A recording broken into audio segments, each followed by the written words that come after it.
Hi guys, today I thought I'd do a quick video on setting up Postgres SQL Server and how to monitor it to know that it's up and running. So if you haven't used Postgres SQL before, it's a great alternative to MySQL.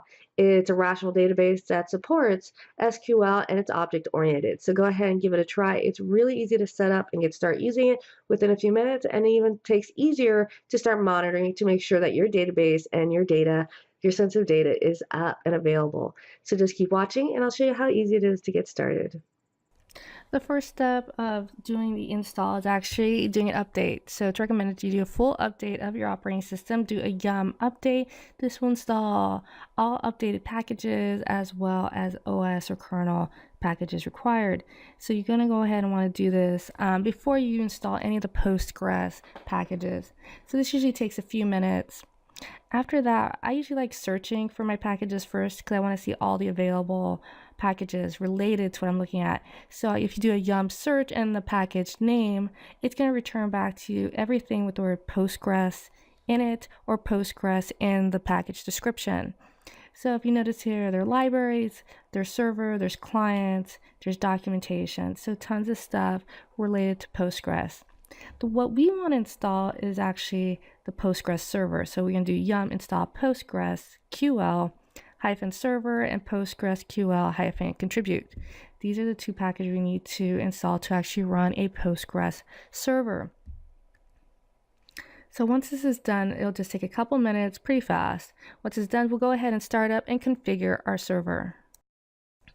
Once it's done, the first thing we want to do is initialize our database. So once you install the server package, there's going to be an executable called postgres-setup init db. So this is going to initialize our database. Once this is done, we're going to be able to connect to it. But right after this, we want to make sure that we start up our database. So system control start Postgres. So this is going to start the server right now. And then after that, we want to make sure it starts on server restart. So if our machine shuts down, we want to make sure our Postgres server is started automatically. So if we do system control enable PostgreSQL, it's going to start our Postgres server if anything happens to the server itself that may require a restart. Now, once that is done, we're going to take a look at some of the settings required to run the server. So if you look at the password file, etc password, notice there's now a Postgres user. So let's go ahead and set a password for that user. So we're going to add root, or if you do sudo, which is really the recommended way, is sudo password and then the username. So Postgres. So whatever the server is, this is going to be used to connect to the database locally on the command line. There's a different password to connect remotely to a database. So just realize there are two separate. You can set it to the same thing if you want, but technically it's two separate passwords being set here. So I'm going to go ahead and switch user. Next, we're going to access the Postgres command line and issue a command. So we're going to access database template 1, and template 1 is a database which configuration is accessible to every other database you'll create in your Postgres server. The command we're going to issue is alter user Postgres with password. So we're resetting the password for the Postgres user in our template 1 database. So if the command is successful, it says alter role. Again, we'll access the command line. We're going to access Postgres. So we're accessing the Postgres database. If you do a command, again, we're on the Linux shell here, create DB. So we want to create a new database. We use the create DB and the database name. Then we can access that specific new database, PSQL, the database we just created. And now we're within the database that we just made. And this far, it's empty, but it does have the user that we just created with the password. So if we do a /out, it lists all the database, and you see our template 0 and template 1 database, as well as our Postgres database and the one we just created, our new test DB database. Now, if we could go ahead and start adding a table into this database and adding entries right away. Again, you should recognize the syntax, right? It looks like SQL. If you're familiar with SQL scripting, then this should look a little familiar. So we'll create our table within our database. Our table is going to be called employees, and then we're going to add our fields. So employee ID with the int integer value, our first name, which is a character, right, value. So if you notice there, the first element, right, is the name of the variable or field, and the second one is the field type. So if it's integer or variable. Right after that, we're going to go ahead and insert. Now, there is a difference between single quotes and double quotes. You might have noticed some languages don't distinguish between them, but with Postgres, it should be single quotes to actually insert a entry into your database table. Now, if we want to go ahead and check if the entry was added, we could go ahead and do a select command, and the command will display all the entries in our database. So again, we're connecting to our new database, and we're going to go ahead and do a /l, show us all our database, and then we could do select asterisk, right, everything from table employees. So it shows us the entry we just created with the employee's ID, first name, and last name.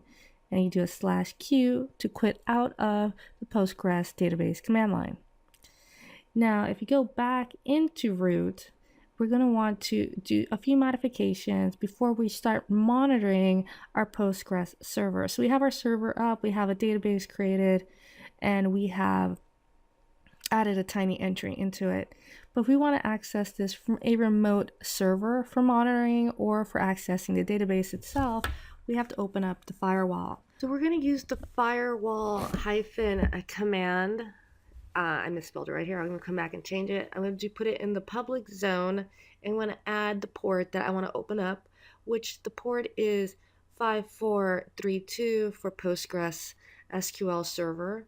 And I want it to go over TCP. So I'm going to put a /TCP after that. So it's over the TCP protocol, and I want it to be permanently added. So that's going to open up our Postgres port for TCP traffic. So we hit enter, it says success, and then we have to reload the firewall. So that adds an entry into the file, but to reload it so it's actively open, we're going to use the firewall hyphen command hyphen reload, and upon success, we know the port is now open. So now if we go into Nagios, we're going to be able to use Nagios to actually monitor our Postgres server and make sure it's up. So if you're running a production environment, either you have all your transactions for your business or inventory in your Postgres database, it's very important that it stays up. So we're going to make sure that we use something to monitor and get notified if the server goes down. So I'm going to show you how to use Nagios XI here to actually go in and monitor our Postgres server and make sure it is up. By using Nagios built-in wizard, we're able to go ahead and start monitoring our Postgres server really easily. So off the Nagios XI main page, there is configuration wizard. And if you search here, you click on the little database icon on the top, and it'll just narrow down the search for you. So it shows all the databases you're able to monitor. You scroll down there, you can monitor a Postgres database or a Postgres server or a Postgres query. So you get a few options. I'm going to do server. So I'm going to specify my Postgres server. You can put host name or IP address. So I'm going to put in the IP address. The port is the default port. Now this is the password you set when you did that alter user command in template 1. So if you get the password wrong, I'll show you at the end how to go in and make sure you could change the password correctly on here. But that is the password it's looking for here. It's not looking for the Linux user in the etc password file. It is looking for the Postgres user password inside the database itself. So we're going to monitor it every few minutes, 5 minutes. I'm going to go with the default here. You can get notified yourself. You can notify all administrators. So I'm going to select all administrators for this. And the default administrator. It's running on one of my Linux servers. You could add additional groups such as database servers or Postgres servers here. It doesn't have to be a Linux server, so you can also customize it here. If you have a number of database servers you want to monitor or group together, then we can go ahead and apply. Now when it first does this, unless you go through and open up the security of your Postgres server, it's going to fail. So I'm going to show you the files you need to modify on your Postgres server that's going to allow you to monitor or access it remotely. So right here is Postgres backend connection and Postgres connection status. It says pending now, but it is going to fail. So what we want to do is go back to our Postgres server. So we're going to get off our Nagios XI server, and let's go take a look at the configuration files within our Postgres installation. So if you go under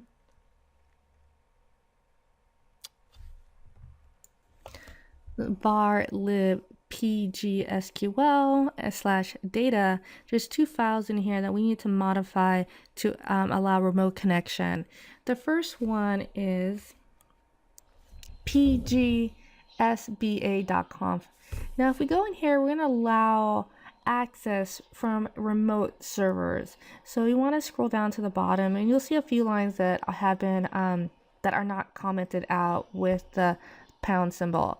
So you see local all, and then host all local, and then it has an IP address. So we're going to add our own entry that says host all within our subnet. So I'm going to restrict it to the subnet of the machines that really just need to access it. So it doesn't need to be accessible to every IP address in the world.